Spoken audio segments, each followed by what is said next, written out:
Astrid Lelink, bonjour. Vous êtes députée européenne, vous êtes même la doyenne du Parlement et vous y êtes entrée en 1965 à une époque où les parlementaires européens n'étaient pas encore élus par les citoyens. Alors, comme vous êtes luxembourgeoise, je vous ai servi une spécialité bien de chez vous, du Kakeis. C'est une spécialité à base de fromage fondu et j'ai envie de vous demander, est-ce qu'on peut être fier d'être luxembourgeoise et comment vous avez réagi quand un sénateur français, Philippe Marigny, a déploré récemment l'existence du Luxembourg en expliquant que c'était un accident de l'histoire? Vous savez, pour paraphraser un ministre des Affaires étrangères, le meilleur que la France ait connu, je dirais que les propos de M. Marigny ont été tellement exagéré, il a versé dans l'outrance et voilà pourquoi, à mon avis, ils sont devenus insignifiants. C'était en fait une réponse à Viviane Reding, la commissaire européenne luxembourgeoise. C'était dans le dossier des Roms. Il faut dire que Viviane Reding avait été très fort dans ce dossier. Elle avait mis en cause la France. Oh, oui, elle avait mis en cause la manière dont la France a appliqué les règles. C'était peut-être un peu malheureuse cette application, mais je dois quand même dire que les propos de M. Marigny nous ont beaucoup blessés. Alors, on parlait du Kakeis, il y a une autre spécialité luxembourgeoise, c'est le secret bancaire, qui fait d'ailleurs du Luxembourg un petit paradis fiscal. Vous y tenez, vous, à ce paradis, Écoutez, je crois qu'en ce qui concerne ce soi-disant paradis fiscal, je crois qu'il faut un peu dépassionner le débat. Le Luxembourg n'est pas un paradis fiscal, nous payons beaucoup d'impôts, même trop, à mon goût.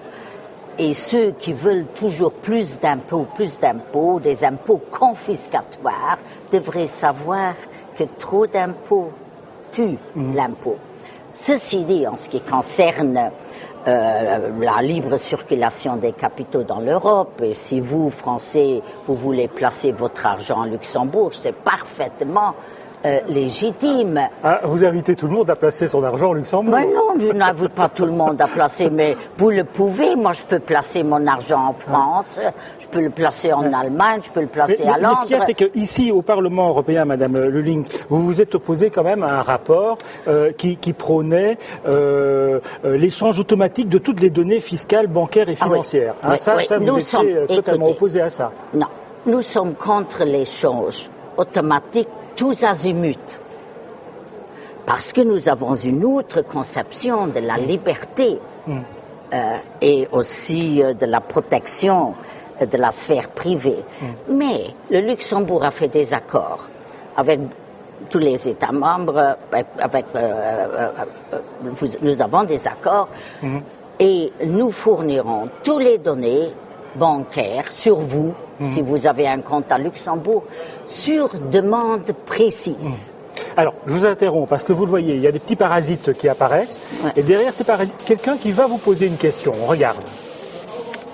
Marc Tarabella, député européen socialiste belge, membre effectif de la Commission des droits de la femme et de l'égalité des genres. Bonjour Madame Lelink, c'est toujours un vrai plaisir de pouvoir dialoguer avec vous. C'est pour ça que je suis très heureux d'intervenir dans cette émission. Il y a peu de temps, nous avons voté au Parlement européen le congé de maternité et son allongement à 20 semaines avec une rémunération en totalité et on a pour la première fois consacré le congé de paternité. C'est une belle avancée progressiste grâce à une grande mobilisation et je voudrais vous poser la question suivante, c'est sachant que la moyenne européenne aujourd'hui est de 20 semaines pour le congé de maternité, je voulais savoir pourquoi vous vous êtes vraiment opposé farouchement à cette avancée sociale importante dans l'Union européenne, car franchement aujourd'hui, dans le contexte économique que l'on vit, un peu d'humanité dans le cercle familial, ce n'est vraiment pas du luxe. Réponse. Réponse, moi je ne suis pas opposé à un allongement. Vous avez voté contre? Mais non, il y a une désinformation monstre sur la position de la mienne et de mon groupe sur le congé de maternité. Nous avons des directives européennes. Nous avons une directive européenne sur le congé de maternité. Les directives européennes, ce sont des minima. Tout le monde peut, dans son État membre, dépasser les minima. Mais il doit y avoir des minima parce que pas tout le monde dans l'Union européenne est à 20 semaines. Nous sommes en Luxembourg, ça ne nous fait rien. Mais il faut quand même permettre aux États membres progressivement de faire des pas dans la bonne direction, mais il ne faut pas un saut de 14 semaines à 20 semaines, ce qui est impayable pour certains États membres.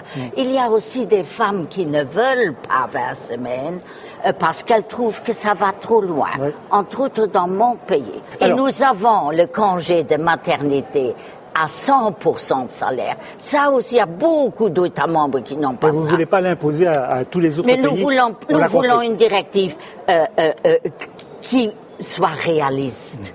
Et réalisable. Question d'une internaute, Madeleine Rilke de Diekirch. C'est chez vous, au Luxembourg. Ah, oui. Madame Rulink prétend défendre les femmes, mais ce n'est pas une féministe. Elle s'oppose à un projet de charte des droits des femmes au sein de l'Union et elle s'est même prononcée contre l'avortement. C'est vrai ça? Mais c'est pas vrai. C'est encore une qui est complètement désinformée. Moi, je ne suis pas opposée contre une charte des femmes. Parce que ce que Mme Reding a proposé, elle a appelé sa charte. Mais une charte, nous avons une charte des droits de l'homme. Et les femmes sont aussi des êtres humains. Et moi, je ne veux pas faire de différence. Je ne veux pas une charte pour les femmes. Je veux des lois qui, évidemment, si les femmes ont besoin d'être protégées, qui les protègent, mais qui... une législation aussi européenne qui ne fait pas des femmes des éternelles protégées. Elles ont les droits égaux. Et il faut leur l'avortement, vous savez, ça c'est une affaire. Moi, je ne suis pas opposée contre l'avortement. L'avortement est une affaire de conscience. Nous discutons à Luxembourg d'une réforme de l'avortement. La seule chose que j'ai faite au Conseil national des femmes qui voulait prendre une position. Or, l'avortement est une affaire de conscience. Moi, je suis présidente d'une organisation féminine, pas politique.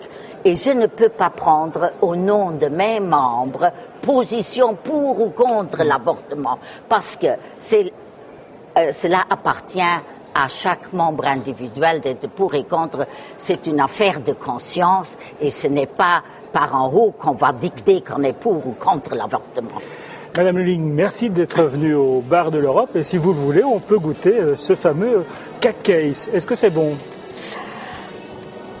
On verra. Je dois vous dire, non, c'est certainement très bon. Et les Luxembourgeois en raffolent, moi personnellement pas. Merci.